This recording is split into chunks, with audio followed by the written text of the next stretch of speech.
Bueno, mi nombre es Rosa Nelly Pastor Mena. Mi papá era mallorquín, era de Islas Baleares, Arta. Y mi mamá es también española, los abuelos también vinieron de España, de Málaga creo que era. Mi padre, yo el recuerdo que tengo de él siempre luchando y trabajando, cual siempre tenía el apoyo de mi mamá y de mis hermanos. Mi hermana mayor fue muy luchadora, tal cual como mi papá. Y ahí era la plantación, que acá en la nota lo dice mi papá, o sea, trabajaban todos los hermanos juntos con su papá. Hicieron plantaciones de papa, no me acuerdo bien de qué otra en la zona, y iban a la feria con un carro, caballos que llevaban las cosechas que tenían, las llevaban a la feria. No era de mucho conversar, pero cuando se juntaba con sus hermanos, sí hablaban en mallorquín y bueno, tenían sus recuerdos, sus cosas. Yo los escuchaba y no prestaba, no, como que no, para mí era difícil, ¿no? A veces intentaban enseñarme, pero como que no prestaba demasiada atención.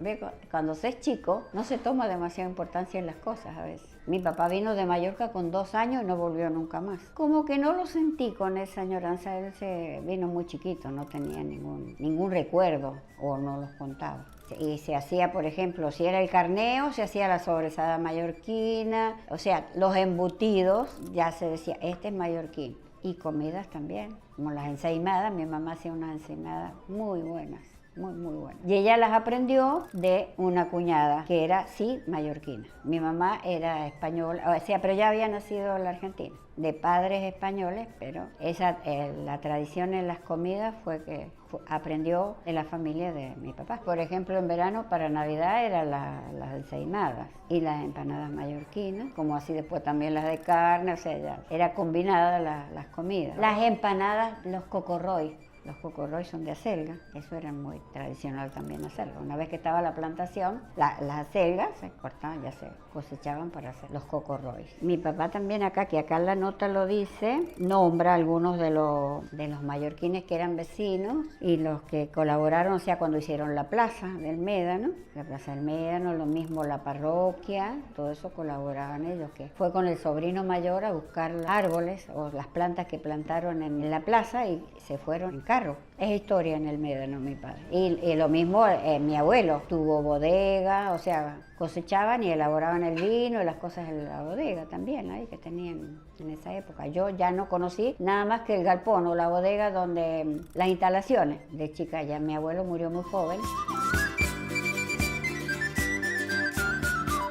Un vecino que tenía un pariente que tenía cine, pero en una localidad más lejos, en Carpintería. Y como mi papá tenía las instalaciones, dice, ¿por qué no, don Pastor, probamos con el cine, que le va a venir bien, que va a ver qué bueno que le va a resultar en la zona? Y bueno, así fue, probó. Primeramente con un señor que traía las películas y las máquinas. Él proyectaba la función, era los días sábado únicamente, y matiné el día domingo. Y después ese señor no podía venir, o sea, abandonó eso y empezó solo con otro señor que tenía cine también. Lo ayudó, o sea, lo guió para comprar las máquinas y preparar la pista y bueno, en esa época tuvo mucho éxito. Yo tenía 10 años. Después ya más, cuando fui más grande, que entendía de cuentas, vendía los caramelos, o sea, las golosinas que se venden en el cine. Y Cine Tres Amigos también, igual que la pista de baile. Por ejemplo, en radio, en aquella época se pasaban los radioteatros. Escuchaba por radio una novela y después hacían presentaciones, como un teatro, y también